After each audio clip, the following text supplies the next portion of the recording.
Maya Killtron, how are you doing? I'm good, thank you. How are you doing? I'm doing all right. So I have a story about my shirt. Um, All right, let's hear it. yeah, yeah. Here's the story. My son is 7, and the two games that he loves the most out of everything are Minecraft, and that's what's on the shirt, Mhm. and Roblox. Right. So Roblox is he can play that on his tablet, and he's got a bunch of his friends and stuff are on there. Minecraft is turned into this thing where he's watching all of these. Uh, he's watching a lot of YouTubers, The build and videos?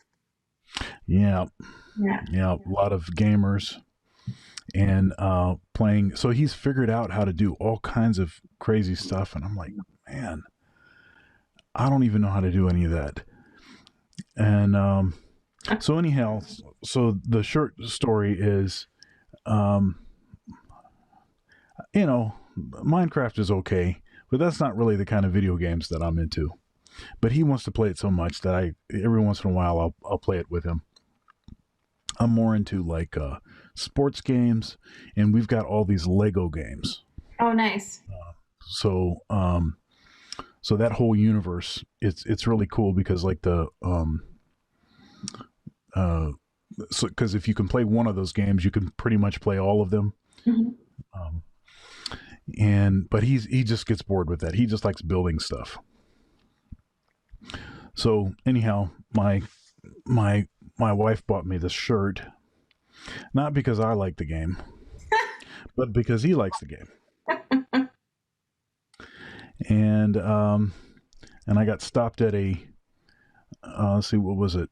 I was at Chipotle, and some guy, he must have been in his 20s, maybe mid 20s, and he says to me, "Oh yeah, man, I love that game." And I was like, "Oh yeah, that's right. I'm wearing this shirt." I love that game. And he told me that he has spent $1,200 Oh my on this God. game. And so it just started making me think maybe I should get my son out of that game. Oh yeah. This is going to be expensive. All right. So now that I have contextualized my Minecraft shirt, um, how are you doing? I'm doing good. I just finished up my teaching day online and just working on some web stuff. So I was saying to one of the parents I work with that my life is just a series of alerts now because up here we are still fairly restricted, so we don't do very much.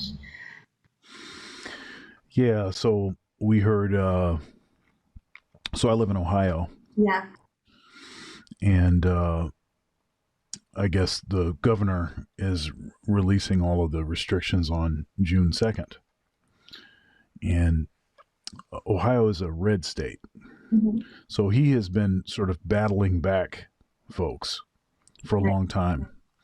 And they restricted his power and stuff because, everybody wanted the state to, to open up quicker. Well, certain factions wanted the whole state to open up quicker, put it that Right. way.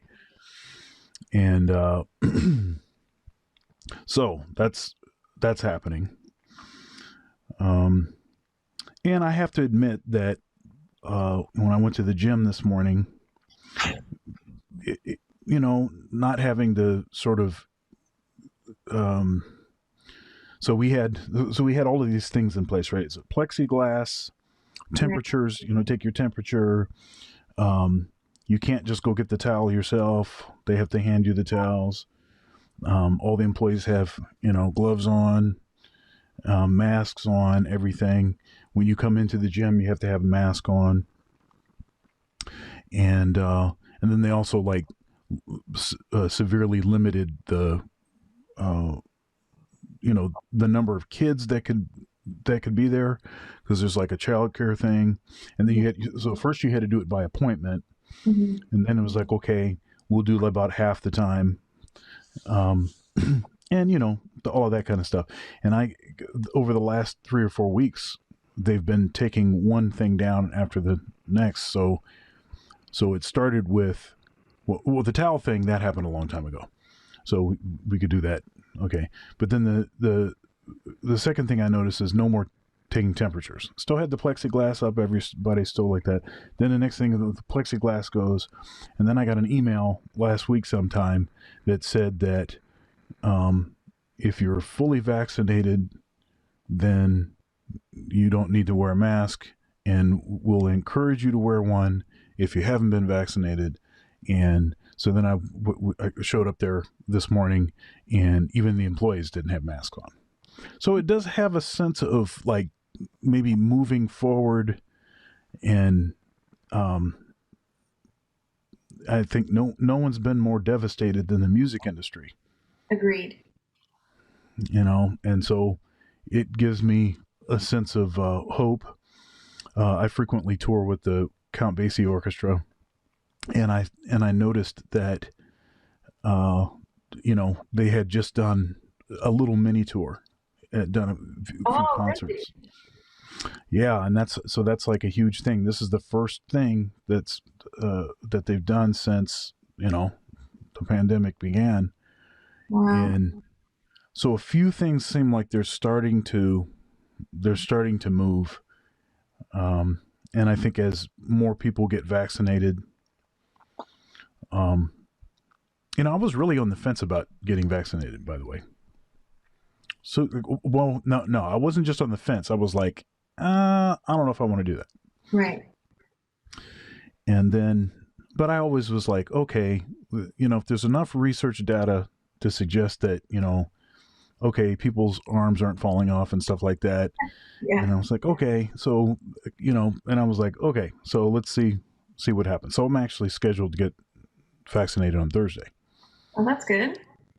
So, hey, if you heard me talking about it, even just a few weeks ago, you would be totally amazed that I'm even saying that. Is there anything in particular that just swayed you over the edge? Well, so okay, so United States has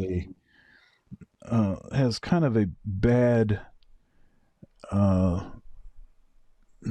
tradition, history of the way that it's treated Black people.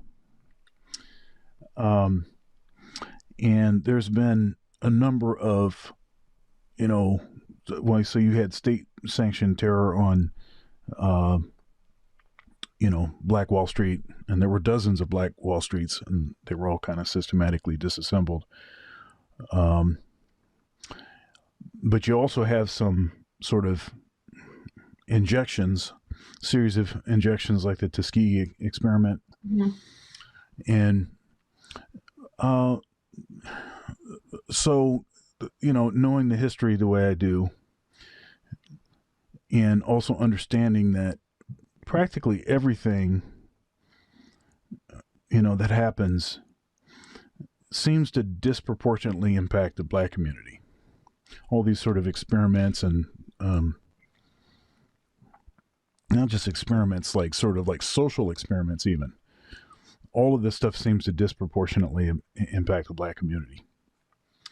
And so in that sort of spirit, I was very apprehensive.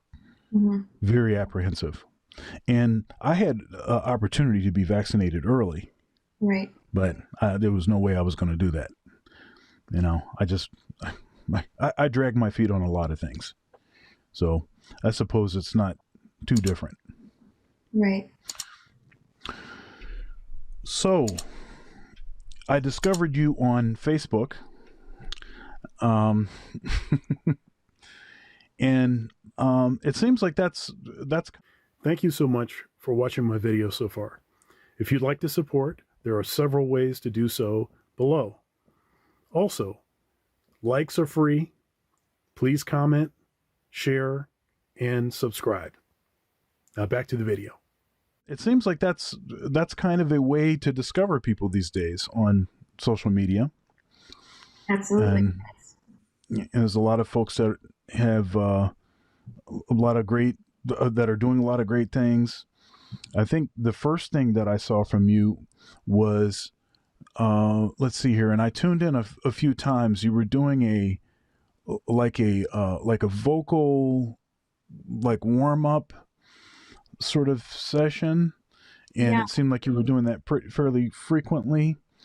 And I'm primarily a horn player, but I do some singing, and so I was like, oh, this is very interesting. Can you talk a little bit about what that was? Well, I am a singer and a string player, and with all of the industry at a standstill, last March and going into April, I think I can't speak for everyone, but at least for a lot of us, I know it was just looking for things to do, ways to contribute to the community. We were so severely limited that you were sort of just, I remember doing a lot of really silly things that didn't pan out, I think out of just desperation to be active. And that one stuck. And I would do a vocal warm-up for free online, basic exercises, just breathing, nothing too fancy, but just to get people interacting. And it was really nice. And I actually found I was a little bit more dedicated, or a lot more dedicated to my own practice simply by doing it. And I enjoyed it. It was nice. Yeah, I did something. Now, this actually started before the pandemic, December before the pandemic, so a few months before. But I was doing these things called, what did I call it? So, like, I need more names. So I'm Professor Hot Licks. And so I did these, patterns or short riffs, and I recorded one, and be on whatever instrument I was playing, recorded one every day for 366 days. Wow. And it was really challenging. It was super challenging. So I, for the first maybe 100, I didn't need to keep track of anything. I was just like, hey, that's fine. But then it's like, I don't want to repeat myself. And, so then it got really a lot more structured. So like I was down here at the same time recording them, I put what was it? I give my son his dinner, and then I come downstairs and I say, okay, I got about 20 minutes. I could do this.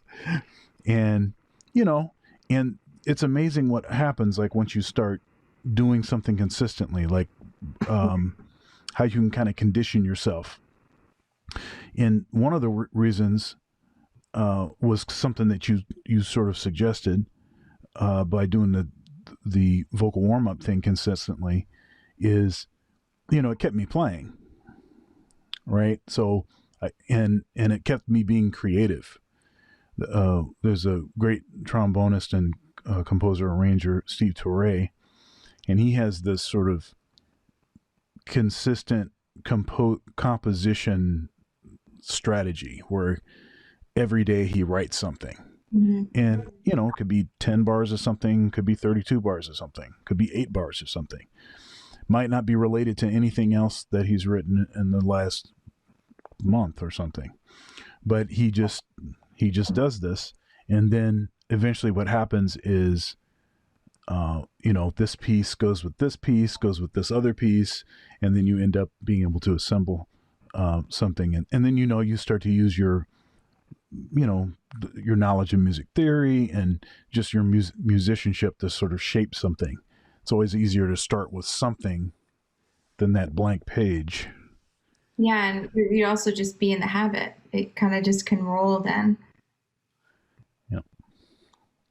Okay, uh, so you have this really big voice. Um, can you talk a little bit about uh, maybe some of your some of your collaborative, you know, experiences singing, like some of the groups that you're singing in? Absolutely. Well, I'm lucky to live in a what was a very, very active music city. So it's a nice environment, at least for me, to be both a musician and a contract or side person and an artist. So I am able to do both, which is great. And it allows you to kind of, at least for me, it's important. I enjoy doing a lot of different things. So my artist side fulfills a lot of things that I want to do on a composition side, stylistically, but by being part of a lot of different groups, it's great. I was lucky to have a good education and to be part of a great community and to find acceptance in that community. So here, being part of a big, 30-piece Motown, tribute is one of the best things you can do. And I think that the singers in that group are some of the best singers that you'll ever hear sing that music.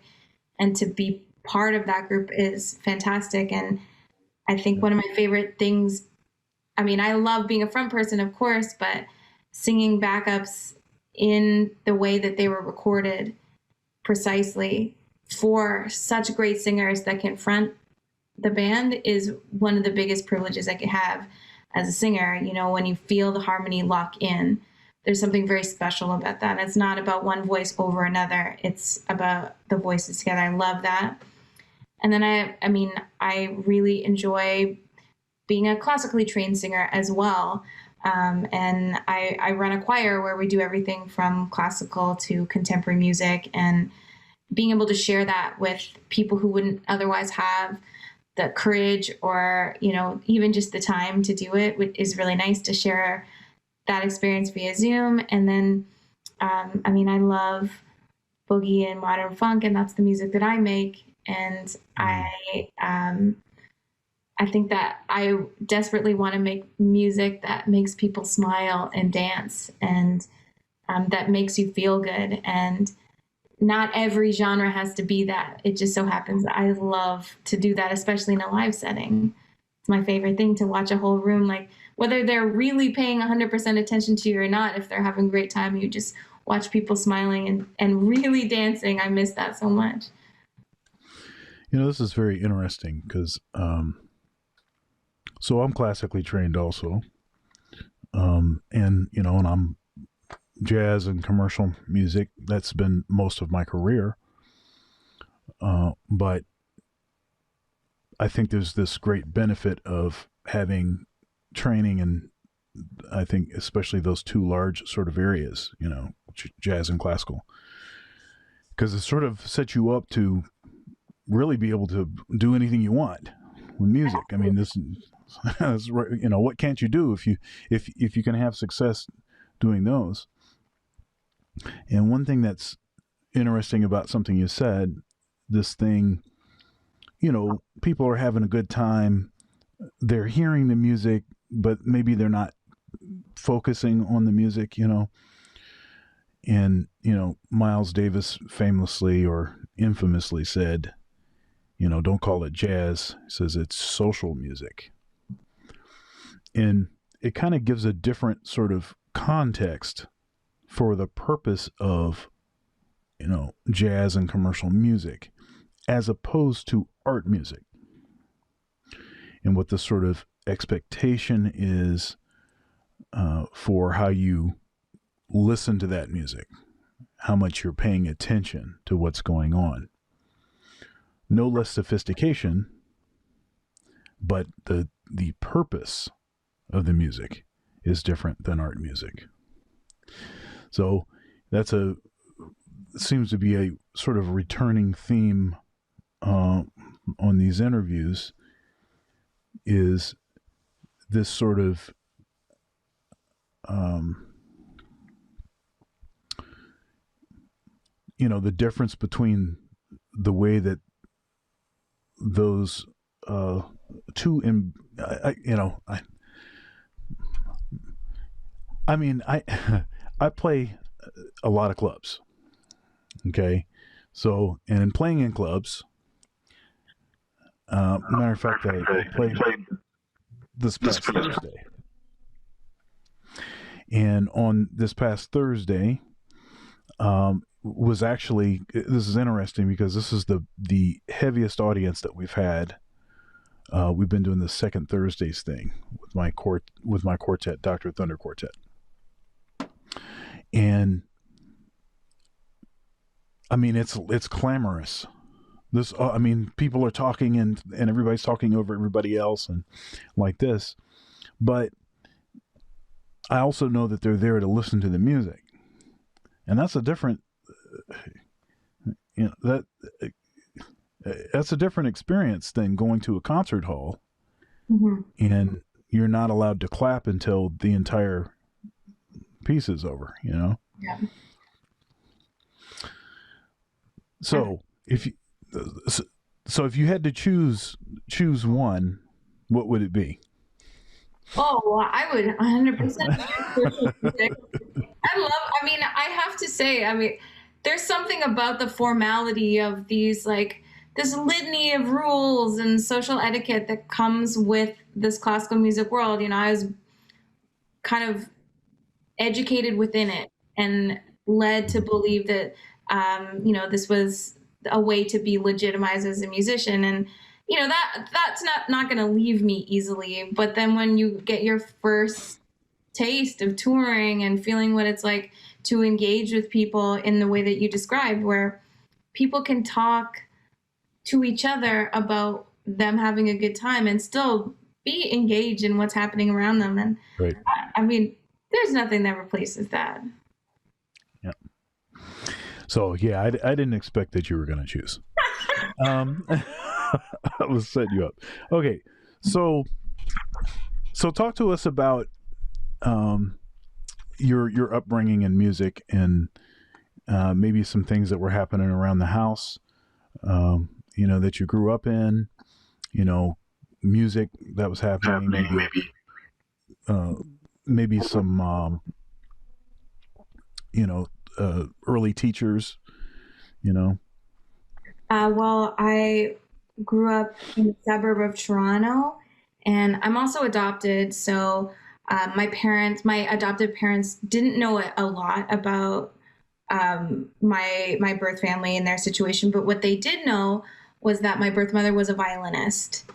So it was incredibly important that where they couldn't be like maybe a social passport and like understanding my ethnic background, being giving me access to like a tangible connection that they could offer through music was important. So they made sure that from a young age I started violin lessons, and they were not musicians. Like my parents do not play a lick of anything, like happy birthday singing is a stretch sometimes. But there I was, a little violinist, and they took me to lessons to a fantastic teacher who not only was a fantastic technician and fostered a love of music, but I think she just was so lovely as a human that you wanted to do better and become a better musician because I liked her so much. And she was, I think, like my music godmother who gave me everything I needed to just develop that love. And my dad even started playing violin with me. I mean, That's cool. he didn't stick with it, but just so that we could do it together. And but around the house, I think my parents, uh, because I was adopted, they couldn't really, no parent can, this as a parent, no parent can exactly predict what their child's going to like, where their interests are going to take them. No matter how passionate as a parent, you are about things. Like my dad's a visual artist. You could not get me to paint anything to save my life growing up. But they would just play as much variety of music around the house. And this was during the height of the Columbia House era. So Okay, yeah. I somehow finagled them into like signing up for Columbia House and getting our like 10 CDs for a nickel or something. And I was I think I still owe some money. well, I don't think they're around for you to pay them anymore. I think you're off the hook on that one.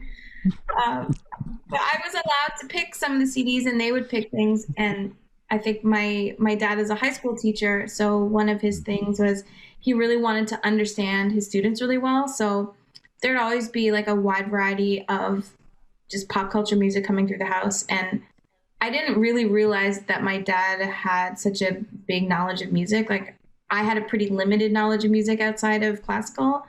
And, I in Canada we had this TV show called Much Music, and they released mixtapes of like the top dance songs, and that's like the only passport I had to pop music. Whereas my dad, I remember he gave me the Fuji CD when it first came out, when the score came out. He's like, you should listen to this. And I was like, I don't think this is cool. And he was like, no, this is going to be a big deal. Like my students know about this. Like you should know. And I was like, you're not cool, Dad. I don't think so. And then I had to eat that word. And my mom loved Motown and all the girl groups of the 1960s. So that was always playing. And, I never told her how much I liked it at the time. I would just be like, no, I want to listen to Paula Abdul or something. But they were a huge passport to things. And then my violin teacher, of course, we did play a lot of classical, but she set me up to do fiddle competitions and do contemporary music as a string player. And at that time, there were not a lot of teachers that were doing that. So all in all, I think I had the best possible, variety presented to me.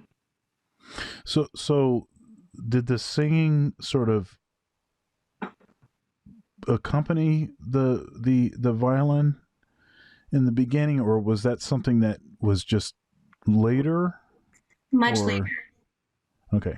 I wanted to sing, but it was, with the violin and the way it's sort of structured, you kind of have to go all in. I see. And I didn't really see singing as something I could do until violin actually got really hard at a certain point. I started doing conservatory exams, and it actually freaked me out how difficult it was. And I think in my heart, I was like, I don't know if I can rise to this occasion. And then I was like, oh man, singing's way easier. There were not as many technical things I had to master. I was also wrong about that at the time, but grass is greener situation. Right. But now you do both. So I do, yeah.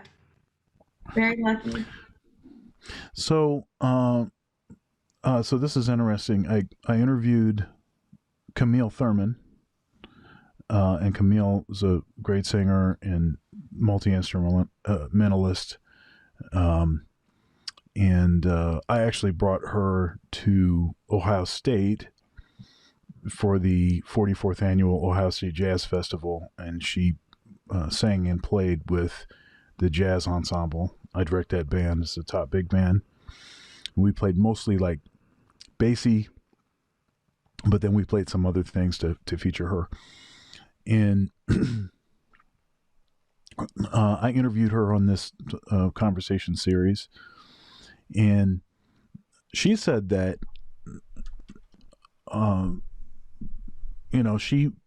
she didn't want to sing.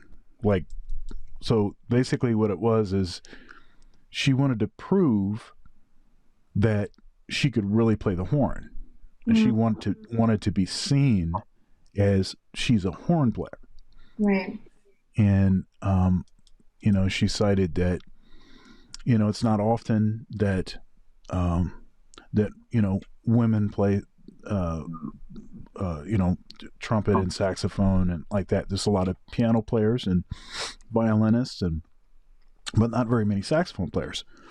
Now there's more saxophone players, And but she was fighting that, but her singing was so great that one of her teachers was like, "Look, you need to sing." I get what you're saying, but really you should be singing too, And the rest is history. But she's terrific. Yeah. Um. Okay, so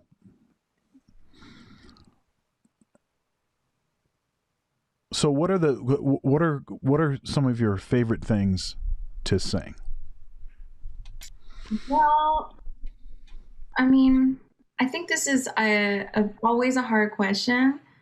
Um, I always tell people like I'm really good at being a musician and I'm really bad at being an artist, because usually with an artist you have a more singular focus, and musicians tend to be versatile to be able to do many things to hit the gig with what the gig requires of you. Right. Um, I did my undergrad in jazz, but had this classical background. I loved opera and fully intended to go in just a jazz direction when I went to college. And I went to this workshop prior to going to college, and it was a very intensive jazz workshop. And I was like very inspired by everybody there. And I got to study with some fantastic people, and seeing the world of art music in the jazz world, like super progressive, very complex compositions. Like, the beauty was in the complexity, not in how well you can sing a standard. And I was just obsessed with that. And I went to school with that mentality. And I think it sounds like I went through the same thing, that I wanted to be seen as a musician first and maybe a vocalist second. And I loved singing like that. And it felt great. But then I also discovered like I need to gig while I was in school. I was working a lot of jobs, and you could make more money gigging than you could. I was working in an ice cream shop actually, and that was not too healthy for me either. But No, wait a minute. Now, why is that? What's wrong with ice cream? I would often have many samples. There was Look, ice cream. There was a chocolate shop inside the ice cream shop also, I might add. So it was a mess. And, like your first year living away from home, and, they're like, okay, at the end of the night, you can take home the extra ice cream. It went to rise so quickly. All right. So I can laugh about this because my weakness is cold and sweet. Oh man, you can't work in an ice cream shop. Oh yeah, it's brutal, and it's not just cold and sweet. It's cold and sweet right before I go to bed. That's like my favorite thing. Now I try not to do that. I try not to do that, but that is my favorite. Oh man, I think it was just like at the time. I remember I moved out of my parents' house to go to college, and like the first thing I did was for that first week of school, I ate ice cream for breakfast every day. I was like, I'm an adult. Look at me thrive. I'm making up my own rules. And I managed to make a job out of it. I think I told the lady in the interview that. She was like, well, this doesn't seem very healthy for you, but you are very enthusiastic about the product. So welcome aboard. But sorry, I kind of went down a big tangent there. But that's just fine. But yeah, I think when I discovered gigging, and I remember this guy in school was like, hey, I like your voice. Do you want to come sing with my band? We have a weekly. And that was almost the same amount of money that I was making at this ice cream shop. And I was like, sure. And like what songs? Like I had my like book of standards all in my own keys and stuff. I was like very prepared. He's like, oh no, Like, ma'am, we can't play that. Like, we gotta play up tempo songs. Like, do you know these Motown songs? Do you know these funk and disco tunes? And I was like, no. And he gave me two CDs. He's like, okay, here, if you learn all these tunes, you can have like a small lyric book the first couple weeks if you want, but just learn these.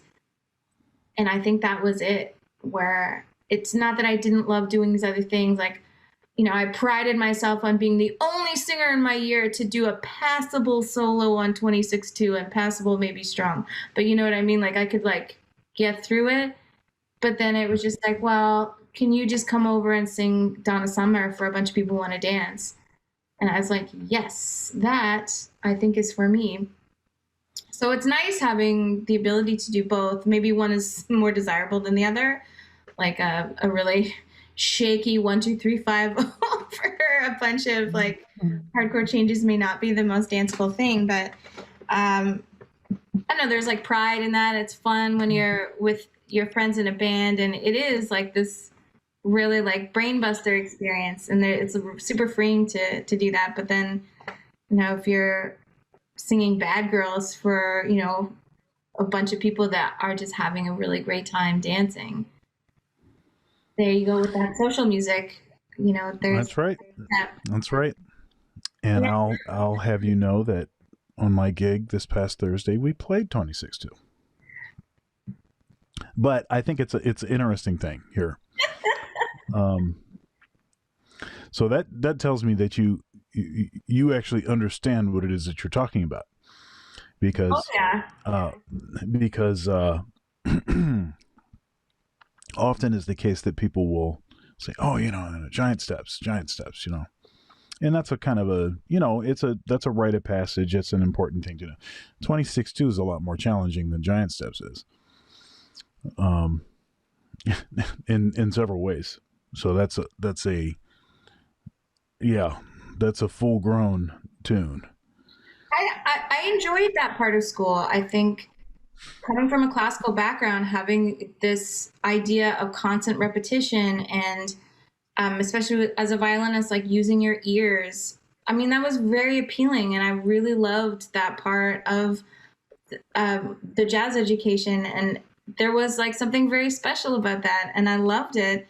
Um, and I mean, taking a lot of pride in being able to handle these like super heavy tunes that the teachers would suggest for you felt really special, like, oh, they're not giving you Alone Together, they're giving you like a Bill Evans song instead, or something like that. Felt great, and having that constant challenge harkened back to being challenged by playing all these very very difficult classical songs, and I think my brain was accustomed to that type of learning, so I was able to thrive in that environment. But I do know that that isn't the case for everybody that goes into a post-secondary institution. Like some of that can be very brutal if you don't have like I had this lovely progression of fostering of love of music, introducing the first challenge to the second challenge in a caring but strict environment. If you didn't have that going in, like 26-2 probably just scared the pants right off of you, and then you're not going to show up to improv class anymore. Like that's too much when they're like, you know what, I don't want to do that. Like that's a lot. And if something is that scary, like it kind of takes the love out of the music. So I do feel like I got the best of both worlds, to be able to enjoy both, and with the people around me, and I have a lot of great musician colleagues and friends. When you bomb on something like that, it's funny, and someone that helps you recover. You're not looked down upon and made to feel bad. Someone's going to guide you out of it. And likewise, if you're in front of a dance band and the singer is a little bit more in front, then I'm going to guide everyone else and say the bridge is here. If there's someone that just hasn't played that song, you don't let each other fall. And there's so much appeal. Like, I didn't get into music to be there by myself, Right. Yes. Yes. And of course that's what part of what makes this whole pandemic such a challenge is the whole community component, the communal component.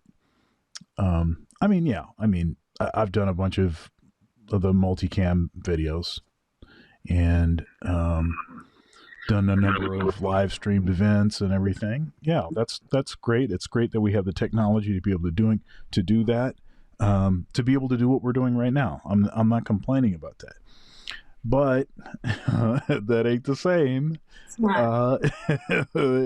as real people in the room, and the sort of way that they respond to what it is that you're doing. That's just it's a drug, I guess. It is. I miss all of the elements of live that can't exist in what is happening now. I miss the laughter at a mistake. I miss that. I miss the audience participation in that laughter at the mistake. Yep. It is this nerve-wracking feeling of messing up. So you do your best not to and prepare.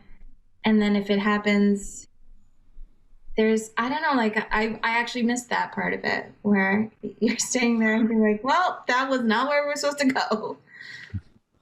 One thing I think people don't, maybe this is counterintuitive, and that is that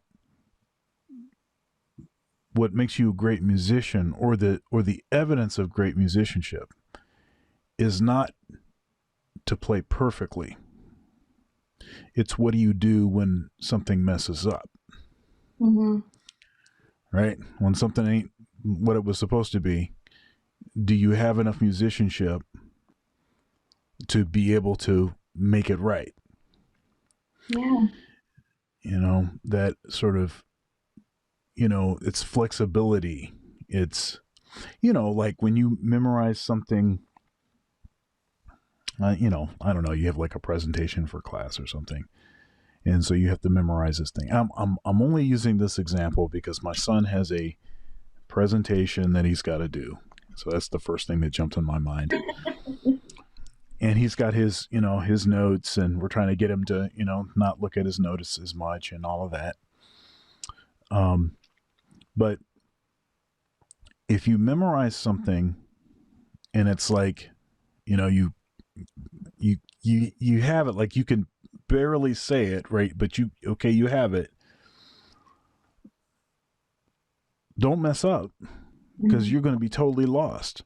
You will not be able to recover. You'll have to start all the way over and say it again, because you don't have enough sort of inside, the nuance is all missing. It's just, you just barely can do it, and so like all that repetition and doing things at different tempos, and playing stuff backwards and forwards, and in different keys, and all of that kind of stuff that we do, all of that stuff is to develop that sort of in the moment flexibility, so that when humans, behave human, and things don't go perfectly, you can recover. So, it's not something into the world. No. It's, I think I try to tell my students that you don't fully realize it until you're living it, I guess. And now, I suppose in the classical world, there's this still underlying necessity for perfection, and it's almost like overly enforced, where I never tell them that, even with parents, and their parents say, yeah, practice makes perfect. And it's like, well, it doesn't. I want you to practice makes consistent. Oh, yeah. And that's all you need to do. And telling a kid, like, you got to be perfect is ridiculous. Where, like, well, how well can you recover? That's all I care about, is it'll happen. So just don't worry about that moment. Worry about the moment right after, where, like, I'm back in. Here we go. Right. Can you find your place again? Yeah. Do you know it well enough? Have you been listening well enough to be able to get back in a way that's not distracting to the That's listener. like that whole band aspect too. Like, I mean, you're playing with your quartet. Like, if you guys are playing together all the time, it's almost intuitive. Dare I say ESP with All right, okay. you know what I mean? But just like that intuition of playing together and having a great time where you can both support and challenge each other in the same way. And like that, you just can't have that in Zoom. It just doesn't occur. Yeah, that's hard to have in Zoom, and the latency issue. Right. So what do they have this thing? What is it called? Was it Jack Trip or something? Yeah, there's a couple of the like no latency or like a single hub uh, software where it. I've actually never tried it, to be honest, so I shouldn't talk about it, but I know of it. Yeah, I know of it also. I haven't tried it either, but I don't know. I just rather play in the same room with you. So I know. that's I have, that's my preference. I have seen a group that did it live online, and it was pretty Mhm. remarkable. Like Okay. obviously, like concessions are made with certain things, Right. um, but I was impressed because there was reaction in the playing to each other, which obviously that can't happen in any other scenario. So I don't know exactly what concessions they made or where they had to make big or small concessions. I'm sure there was a lot of planning involved, but at least it brought back a feeling of spontaneity, which can occur. Right. But yeah, I think we're just counting down. I mean, like I optimistically booked something in October here, uh, Mm. which I was like, oh man, that's so far. Yeah, man, it's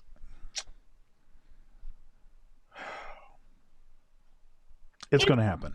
It's it is. going to happen. I mean, like I'm happy to wait so that everyone coming in the door is going to leave the door in the same state that they arrived in, which is like safe and Right. sound. So like I'm all for this. I have no inclination to like rush things if things are going badly. Um, Right. uh, and if it's an issue of like waiting a couple extra months or more than I'd like to, that's absolutely fine. Like I've got a roof over my head. I've got an Mhm. Ethernet cable. It'll be okay. Right. You have an Ethernet cable. Speaking of that Ethernet cable, so I'm assuming that most of your or all of your lessons are online. Yeah. So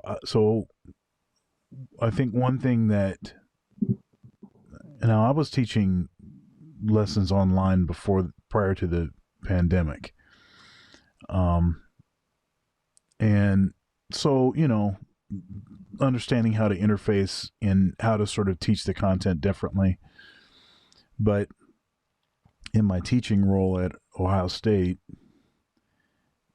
the curriculum is all set, and the kinds of things that I'm trying to teach my students, there's a lot of nuance, and the nuance stuff is really challenging um to do online. So it's like you have to find all these other ways to kind of get at stuff.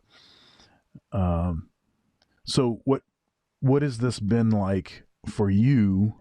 And have you had to make many sort of adjustments to the way that you're teaching the material? Absolutely. Going into this, I think I just made a lot of mistakes at first Mm-hmm. because I didn't have the prior experience of teaching online. And most of my students are children. I'm primarily a Suzuki-ish violin teacher. So a lot of my students range in age from 4 right on up to teenagers. Um, Whereas teenagers made the adaptation very quickly. It was Right. simply adjusting to perhaps the latency and not being able to play together. That was the main barrier. But when you've got a 4-year-old, there's so many more factors. So I think one of the biggest things is letting a lot go. And it doesn't mean that we're not goal oriented in the lesson or trying to achieve something. It means that the time frame may be different, or what you want to do within that certain time frame is just changed. And yeah, it was an adjustment there, and I think it really helped my teaching overall. Like letting go of a lot of the stringentness, I suppose, of classical teaching. I think I was rather engulfed in that way of teaching, despite not being a primarily classical musician on the other side. And I think that was one of my biggest, I guess, faults as a musician teacher, is I never really understood how to connect them. And now I have a much better understanding and a better grasp of how to give that to my students. And it's been great. I wish it hadn't have happened in the way that it did, but I feel like looking forward, they're getting just they're getting a better teacher, and I'm thankful for that. Yeah, you're talking about teaching 4-year-olds, Yeah. and my son is, I think I told you he's 7, and teaching him stuff is is challenging in person. Trying to get him to do stuff, let alone trying to teach someone online that age. So good on you for for figuring out how to do that effectively. That's a real challenge. So, I mean, you have a lot of faculty members at a lot of these institute, in academia that,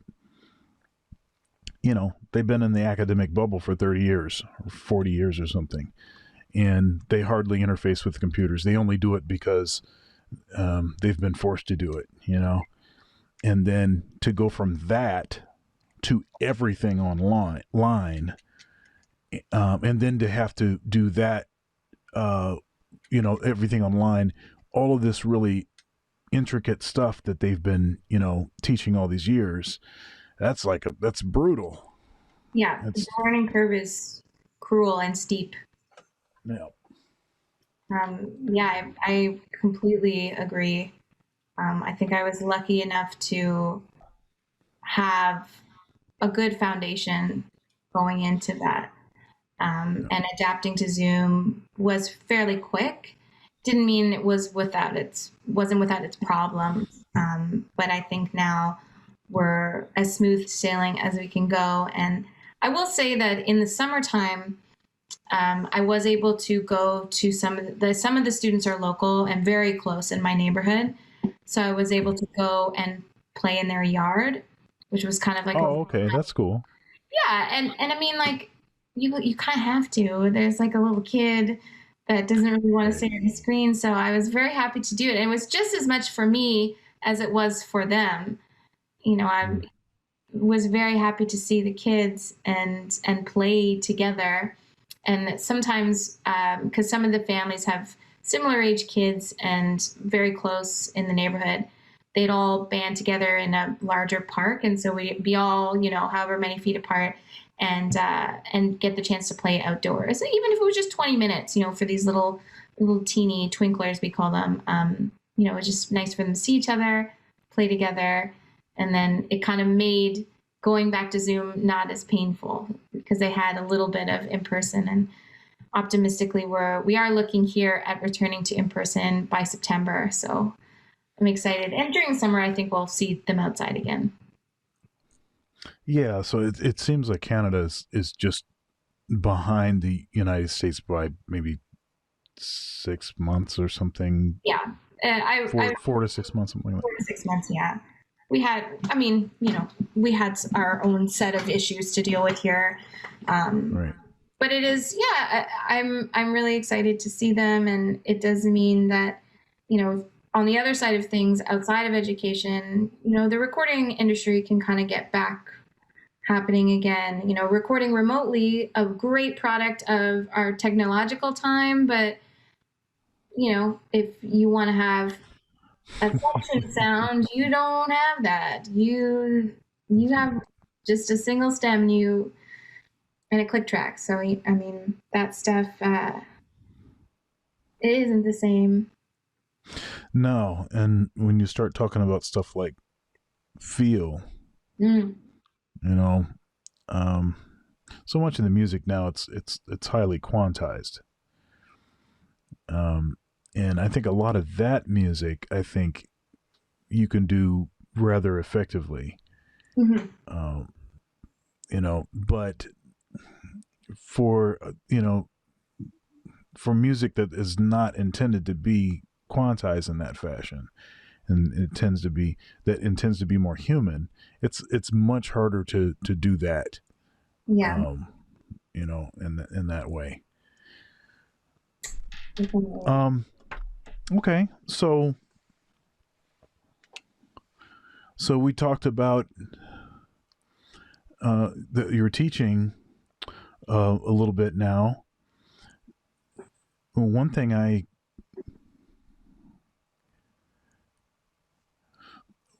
thing I try to talk to my students about is this: when you get out in the real world,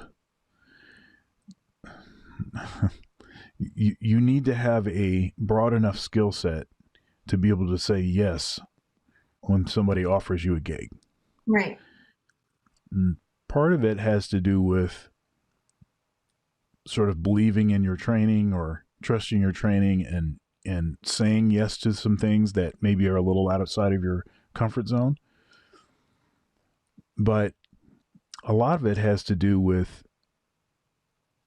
um, I mean, you need multiple streams of income. I Mm-hmm. mean, that's really what it comes down to. I tell my students, some teaching, some performing, some composing, and arranging. And these days, composing and arranging, you know that's also computer-based recording. It's probably making videos, might be editing videos. Right. It might be, you know, so it's just like a lot of different things that we're including into that category these days. But how important has your sort of versatility as a musician? How important has that been in your career?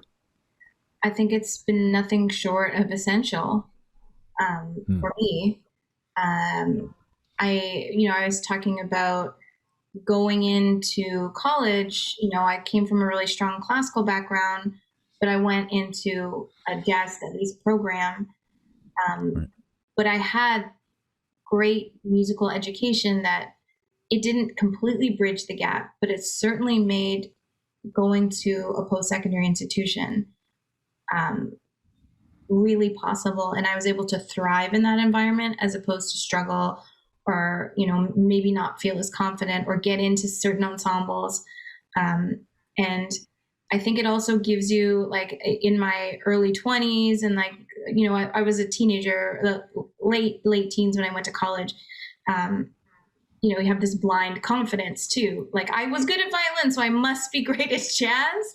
And, like, that's kind of insane. But it also means that, like you were saying, you have enough of a skill set to say yes to the gig and enough musicianship to be able to do it. And maybe you struggle and maybe there's someone there that does help you out, but then you can grow. And because I had that nice mix of both, I could say yes to things that would make me grow even more. I remember saying yes to a completely all Latin, Spanish, progressive music kind of band. And they just needed someone to sub because their lead singer was not available. And I had never done anything like that, but I knew enough about music to be able to do it and to show up to rehearsal. Same thing now, where I think back of all the classes that I took in school. I'm so glad that I really took them seriously, because now I do arranging work, and there is a specialty need for string arrangers. So having the experience Right. as an actual string player, yeah, if you want me to write a big band chart, I can write you a big band chart, but it's pretty clinical. It's not going to be the same as if someone who writes it all the time and is a horn player and knows the instruments really well. But if you want me to write you a quartet, that's my zone, and that's where I can thrive. And there aren't a lot of people who can do that, not only very well and with experience as a string player, but for contemporary music. So if you want Right. strings on a hip hop track, that's going to make sense, but give you a vibe. I have that experience, and I think it allows you to just say yes to things. And of course, there are times when I said yes where I was a bit of a fish out of water, or I wasn't equipped enough to do it and I had to ask for help or even gracefully bow out. But I think just the ability to say yes, let that add to the list of skills that you have or can build upon.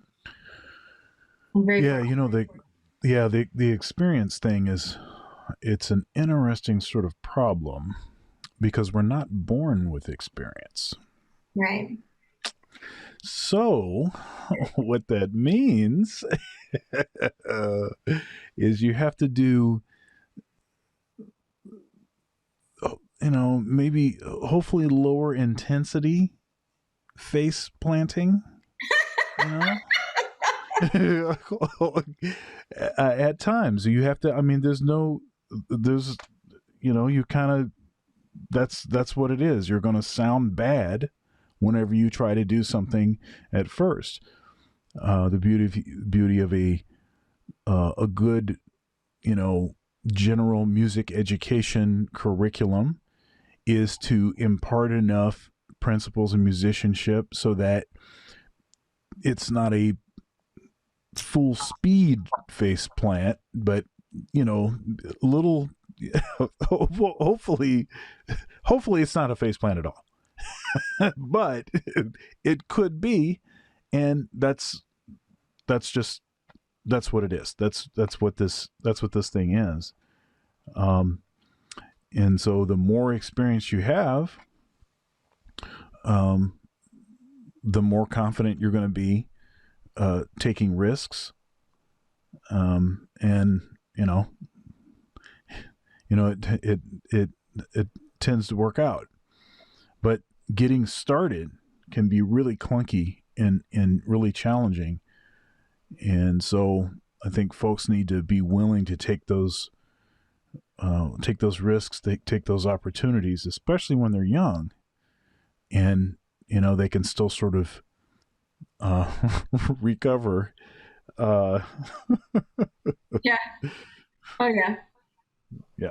I mean, I think So that's the part of early career that I loved the most was, I do get to do a variety of things now, and it's more necessary to a life where I need income, I need to plan for my future. But when I was younger, I really did say yes to just like almost anything. And it gave me this like amazing kind of schematic of skills that some of them I never touched again. Like I never really did that progressive Spanish music ever again, but I loved it and it was fun. And I'm sure it shows up somewhere in my brain.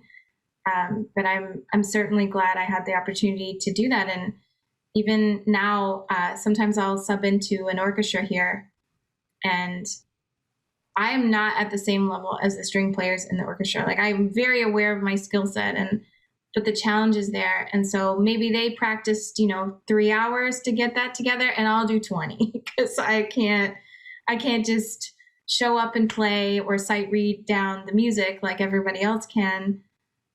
But it is that nice challenge where you build up your skill set again, and you're like, okay, that was awfully terrifying, but yeah, it wasn't a face plant. right. It's just like a slow Right. It was a slow motion, you know. I so this is great. I did this. Uh, panel discussion. It was a presentation and a panel discussion called "The Power of Yes: Developing Skills for a Career in the Music Industry." And the idea came from the Jim Carrey movie Yes Man, Mm-hmm. where he had to say yes to everything, Right. right? And it also led him to all of these situations that he never would have, encountered if he had not just said yes. Right. And it was this, it was very silly and totally ridiculous. Um, but it also, I thought, did a good job to sort of communicate this sort of idea of um, getting out of your own way by not being the thing that is holding you back, by refusing to, to say yes, to things that you're not maybe naturally comfortable with. So he was doing all kind of stuff, right? He was, well, since he had to say yes, I think he had like a Turkish wife or something, and it was crazy. It was really silly. Uh, it was great. It was great. I got to watch it again. But one thing that really stuck with me, again, is just that idea that if you say no to everything, then you know what you're going to get. You're going to get the same as what you always have. Mm-hmm. But at least if you say yes, there's at least a possibility. There's at least something else that you're not aware of. And then that could maybe lead to something else. In the movie, the woman that he ends up, falling in love with is someone that he never would have, that never would have happened, right? Because of just how the path. Now, it came out at one point that he had to say yes to all of this stuff. And so then she was questioning, well, do you like me just because you were saying yes, or like this? But the point is that most of what happens would not have been possible. And at the beginning of a musician's career, you have to say yes to everything. And if you're fortunate enough to be able to sustain yourself, you must say everything. It's the principle of a pyramid, right? Well, I guess it kind of looks like a pyramid. So here's your pyramid, right? So what happens is at the beginning of your career, you're at the bottom. Mm-hmm. And at the bottom, that's when you have to do everything, right? You have to cover more surface area. Right. And then what happens is the longer you're working, the idea is to try to move up, so that you can get to the point where you can be specializing in something that only you can do. Right. Right. And not everybody gets there, but you don't have to stay on the bottom. But it's the bottom that actually creates the foundation for anything that's on top of it. Right. Right. And yeah. So anyhow, if you haven't seen it, folks watching, Yes Man, it's a. Now I want to rewatch it. I remember watching it, but now I'm like, I don't have a vivid memory of it, so that'll be on my watch list. yeah. It's great because what's funny is well, the whole movie's funny, but so he's got to say yes. So his friend, let's see what is it? His friend is getting married, and so his friend asks, hey, you want to do her what is it, the bridal party?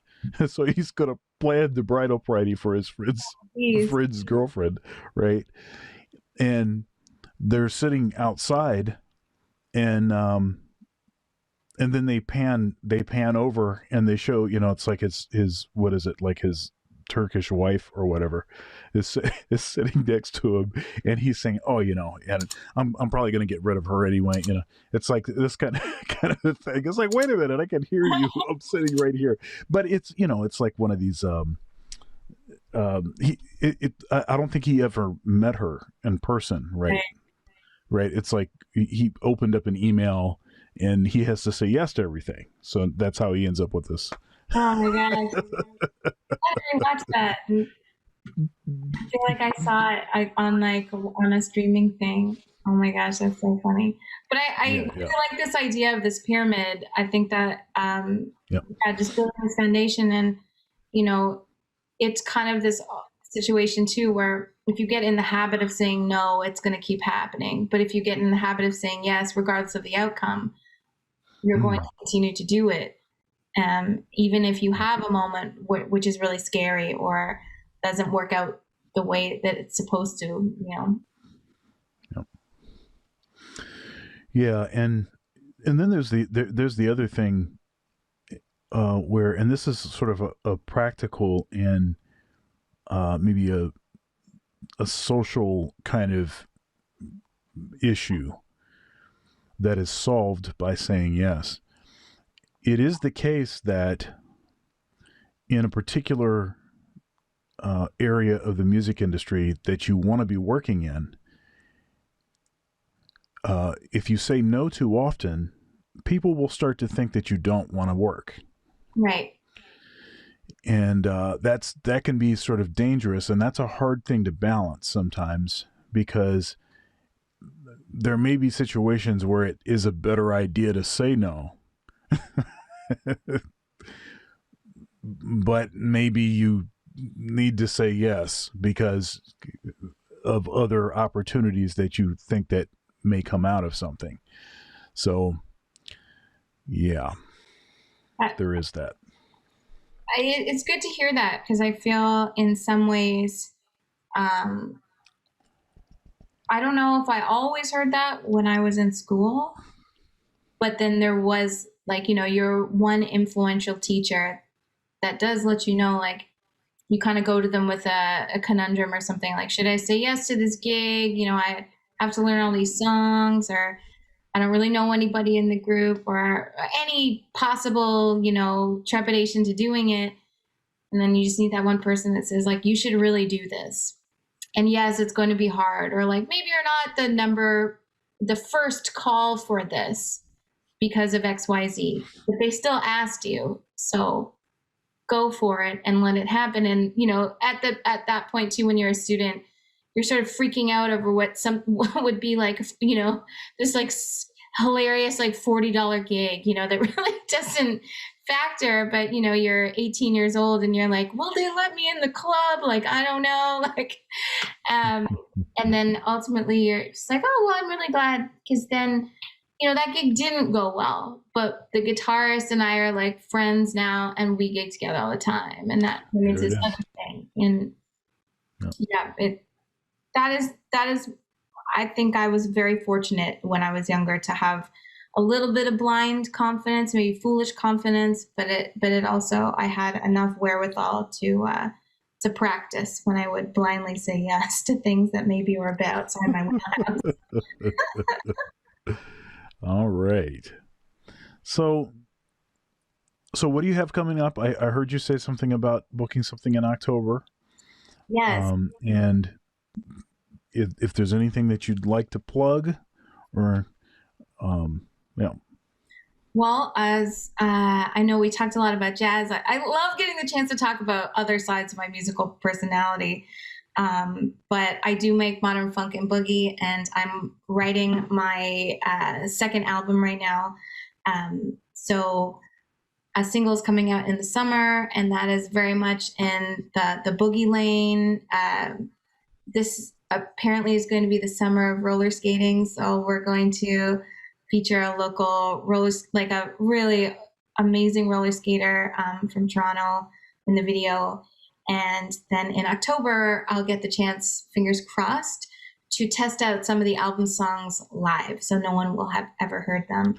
and Yeah. that is going to be great. So that album I'm very excited about, because while we're taking a page out of modern boogie, funk, notes to Shaka Khan, the Mary Jane Girls, Tina Marie, all of my favorite artists, we're also kind of drawing in some other influences for the first time. So some of the major players of yacht rock even, and taking some inspiration from that world, and getting a little more sophisticated with some of the harmony. And so that'll be in October.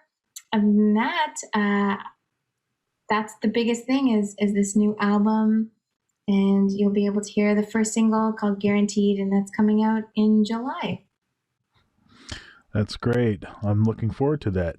And let's see here. As far as taking lessons with you, I will put I'll put a link to your website in the description to this video so people can easily find you. But I don't know that that's a hard thing for people to find you, since you blue check mark on Instagram and everything. Yes, I am verified. I had help. Some good social media hands help with that. Maybe you can share some of your secrets with me offline. I wish I could. I had no control over that, unfortunately. Yeah, it's interesting. It seems like it's a very strange thing. I know folks that have 200,000 or 300,000 followers on Instagram, and they're not verified, and then other folks that have many less than that, and they are.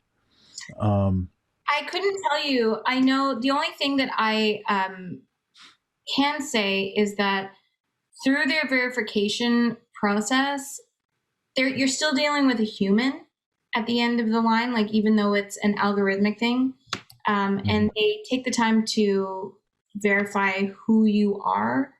And one of the reasons that it was possibly easier for me is because there's no other person with my name. I couldn't possibly be confused. There's nobody else. So it was very easy to identify me within like 2 steps of the internet. There's no SEO tracing that they had to do to see if I had purchased my way to the top of a Google search. Right. I think that is a big part of it. And then it's very easy to trace from one link to another. Like I exist on Spotify legitimately. There's not multiple of my names. I exist in the YouTube universe. There's only one person, and I'm like physically recognizable enough that I don't look like anybody else. And I've looked the same for a long time. Thank goodness. So I see. But that I remember speaking with a social media expert about, is that if you do have a fairly unique given name, or that it's just not hard to find you, it's very quick, their verification process. I see. But I don't really know. All right. So anyhow, it's been great talking with you. I've enjoyed our conversation. I hope you had a good time. I did. Thank you so much. It was great to talk a lot about music. I haven't got to do this in a really long time, so I appreciate it very much. Yes, I enjoyed talking about music too. Excellent. Well, yeah, I hope one day to make it to Ohio. Oh yeah, definitely. Yeah, we'll put you to work. Please. I'll practice. I will. All righty. Well, God bless you. Thank you, and likewise. And have a great night. All right now. All right, bye-bye.